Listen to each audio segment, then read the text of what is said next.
The world of shard bugs is a ruthless one. Folks out here scraping out a living as best as they can, though you can be sure that justice always arrives, eventually. A huge gang of Luna followers have encroached upon the settlement of Soleil, and while those of the Sol Kingdom are hard workers, they ain't great at calling folks out. That's where I come in. Well, if it isn't the famous Dave Swiftfoot. You sound awful confident for someone who knows my name. I've heard all about you, Swiftfoot, but it matters not, for I, Mothma, scion of the forces of Luna, am followed by many, and you are but a single snail. Besides, this land will be ours once the ritual is complete either way, and you are powerless to stop us. We'll see about that. We'll help you out however we can, Dave. Shard Bugs is a trading card game for 2 or more players, where the goal of the game is to be the first player to accumulate 20 devotion, gained by bowing the bugs you have in play. But this is not an absolute, as other players can disrupt your devotion by sending out their soldiers to attack you. It's a delicate balance between moving your units between attacking, defending, resources, and devotion. To play a game of Shard Bugs, each player needs a deck of 60 cards, plus 1 cosmic avatar, and a way to track devotion. Decks can include cards that match the devotions on the cosmic avatar, as well as typeless cards. The copies of each card you can have is actually determined by rarity, as the more rare a card is, the fewer copies of it can go into your deck. At the start of the game, players set their cosmic avatar, shuffle their decks, set the devotion to 0, and draw a hand of 7 cards. I drew a lot of action and support cards. You want to make sure you have a lot of bugs in your starting hand, Dave, as only bugs can make dust in your hive. And I could send as much of this hand into my deck as I like and redraw back to 7. Better ditch all of these cards then. My cards, on the other hand, are like me. Perfect. So in order to play these cards in my hand, I need to pay their dust cost, and to do that, I need to put some cards into my hive. And remember, any card you put into your hive must be a bug card. And why is that? To quote a Sol omnism, a shovel does not dig on its own. This is because it needs a bug to use it. A tool is only as good as the one wielding it. It's a saying that puts as much value on the laborer as it does the labor itself. And who should I put into this hive? Your best choice is someone with a high dust cost. Well, it's not like you can pay for them right now. But doesn't that mean I lose out on them later? Of course not. The bugs in your hive are just doing a different kind of work. If you need to call them to battle, you can do that later. Right. I'll put the Spidey Swordmaster into my hive. A bug working in your hive can be exhausted to produce 1 dust of any color in their dust cost. So I'll put Spidey Swordmaster to work to make the 1 soul dust I need to play Goldfield Ants from my hand. New bugs played to the battlefield need some time to collect themselves before they can act. This is called being dizzy. So not much I can do with them this turn. Are you quite finished? Chattering like cicadas over there. You're tapped out and nothing plays for free. Since I went second, I get to draw. I will put Ribbon Leech into the hive and use it to play Cloth Moth onto the field. There, that is how you take a proper turn, Slowfoot. Then again, I guess I shouldn't expect a snail to know much about punctuality. Okay, Dave, to start your turn, ready all of your bugs in play, then draw. My Goldfield Ants aren't dizzy anymore, but there's no devotion for them to attack. And if I used them to gather devotion, that just leaves me wide open. Why not move it to the hive? I could do that? Yes, just like you can play a bug from your hand to your hive, you can also move a bug from the field into the hive. They won't mind. Those in the Solar Alliance are very hard workers. But can I still add a bug to the hive from my hand? You sure can. Then I'll exhaust Goldfield ants to move them into the hive. Then add Commander Orchid from my hand. I think it's time we add some muscle, so I'll use one dust to put Flyby Ranger into play. My, I can see why so many people fear you. I won't make it that easy. First, I will add another leech to my hive. And now we start the path to victory. With the combination of the two bugs in my hive and the power of cloth moss, I can conjure the moss of the peppered flame. I think you will find her dance enchanting. Have fun, Dave Slowfoot. That's not good. Flyby Ranger is barely a match for that moth.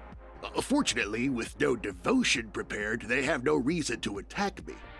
But if we don't start getting devotion, we can't win, Dave! I know that. It's time to turn things around. What's this? You've drawn the Blessing of Sol! It's the power of the sun in the palm of your hand! Support cards like this stay in play permanently and give you their bonus again and again! I've never been much for devotion, but I guess I'll take your word for it. First, I'll play Bumble Speaker to the hive. Then I will pay 3 to play Blessing of Soul. I will then target Flyby Ranger with the Blessing of Soul, giving it +2 devotion for the turn. I'll use Flyby Ranger to gain 2 devotion. That does it for me.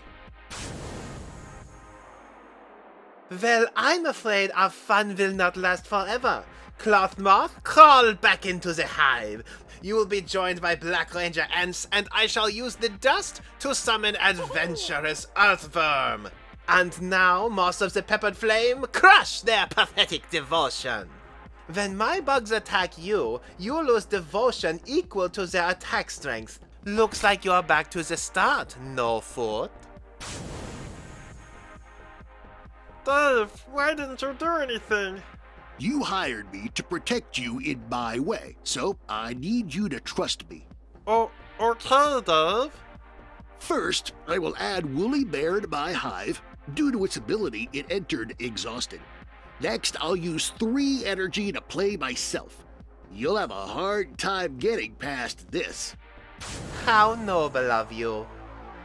Now then, Dave Swiftfoot, you think you're in control? I think not, because it's time for you to learn the true terror that is the power of Luna. Now, everyone, all eyes on me.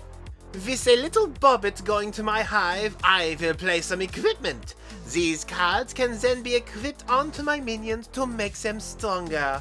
And now, to call upon the power of the venomous fangs. Since Moss of the Peppered Flame already has focus, I shall spend 2 dust to give it to my adventurous earthworm, which leaves the acorn helm for my precious moth. And now, my faithful minions, attack his pathetic hive! None of your minions can get through my hard shell. You have underestimated me, Mothma. No, I really haven't. For you see, while you opted out of stopping me last time, this time you have no choice. For each bug with focus that attacks, I can compel an enemy bug to block it. Therefore, I command your ranger to block my adventurous earthworm, while you will block my Moss of the Peppered Flame. Tremble in fear at the power of Luna! Welcome to combat, Dave Slowfoot. During combat, the turn player, that's me, chooses which of their bugs to send out to attack all at once. Normally, this would be the stage where you would pick any bugs to block my attacking bugs, but as you recall, I have done the favor of picking them for you.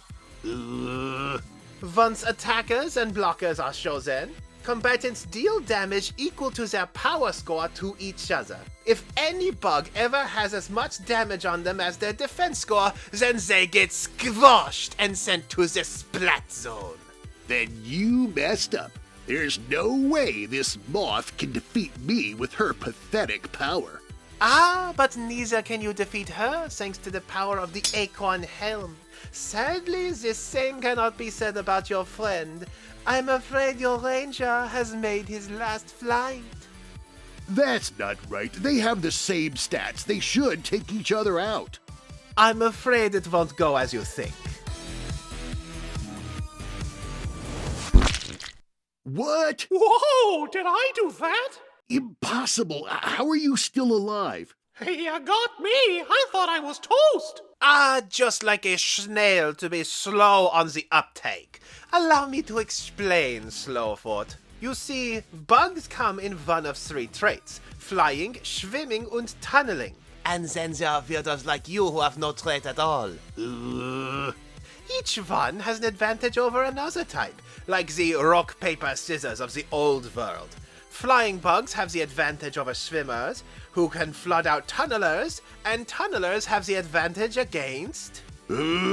Now, when a bug has a type advantage against the bug it is fighting, it takes one less damage from that bug. Your flyby ranger might as well have had a power of just one. At the end of any turn, any damage on bugs goes away, meaning that my moth is ready to block you again and again and again. Do you see now, Dave Swiftfoot? I am the one in control here. Every turn, I decide who lives and who gets squashed. Let me see here. Slug Brute. You know, I might be able to use this to do some damage, and... Dave! What? Let us help you, Dave. This is our home and we want to protect it too. Fine. You said you could call up a bug from the Hive, right? Yeah! At any time, you can pay its dust cost to bring it out of the hive and into the battlefield. It has to be ready though, and it arrives to the battlefield dizzy. So, if I put this Slug Brute into the Hive, then I use it to help me call Commander Orchid onto the field. Right! Commander Orchid is a much bigger threat. Now her earthworm can't hit over us. Ha! Don't relax yet, Flatfoot. I'm sure you might have been thinking to draw out my bobbit to weaken my hive, but I'm afraid the inverse is true. Now, Vermbo, crawl into the hive with this SMJ like the worm you are. For now I shall call upon a bobbit from my hand! With the power of aggro and with the added power of the venomous fangs, Bobbit can attack right away. And thanks to its focus ability, I will force the block from your Commander Orchid. And don't even think about double teaming this Bobbit, for I will have my Moss of the Peppered Flame keep you entranced. Say goodbye to your little friends, Dave Slowfoot! Not so fast, Mothma. What are you interrupting me for, Dave Swiftfoot? To do something only a foot can do. I'm giving you the boot. Static Charge is an action card, a one-shot card that goes to my splat zone after use. And Static Charge is a quick action that I can play at any time, even during battle. It does 1 damage to any bug in play, and as an added bonus, does 1 more to any bug in the water. Ha! But it's not enough to wipe out my Bobbit completely. Your Orchid is going down either way. That's fine by me. By dealing that extra damage to the Bobbit, Commander Orchid can do the rest.